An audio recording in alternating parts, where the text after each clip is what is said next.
c'est intéressant la manière dont le marché, en fait, le marché sexuel, le marché homme-femme est en train d'évoluer en Occident.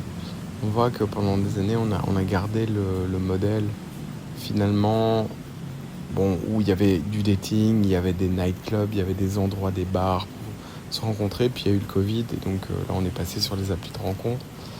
Et du coup, bah, il y a un peu le syndrome du chat sur les applis de rencontre. Le mec qui a des très bonnes photos de profil, qui a un lifestyle, qui a quelque chose qui peut vraiment, enfin, il a quelque chose qui fait qu'il voilà, il plaît aux nanas. Alors, et il va vraiment se détacher. Et bah, du coup, en Occident, les nanas n'ont pas de problème à partager.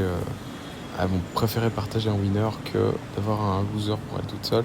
Enfin, attention, je mets des guillemets à loser parce que c'est au regard de l'autre. Pour moi, personne n'est un winner et personne n'est vraiment un loser en fait. Et du coup, voilà, je voulais parler du shift qui est en train de se passer, c'est-à-dire que les mecs abandonnent en fait.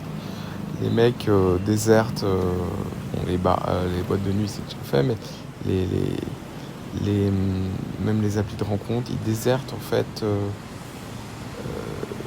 puisqu'en fait, il n'y a plus. Voilà, ils sentent bien qu'il n'y a plus.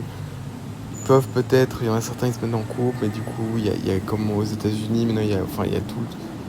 Il y a beaucoup de mecs qui sont au courant du fait que, bah voilà, ils se sont fait plumer. Enfin, alors en Europe, on est un peu mieux parce que c'est vrai qu'il n'y a pas encore cette loi qui fait que si vous faites un enfant qu'une nana, bah hop, euh, surtout si vous êtes marié, vous devez payer 50%.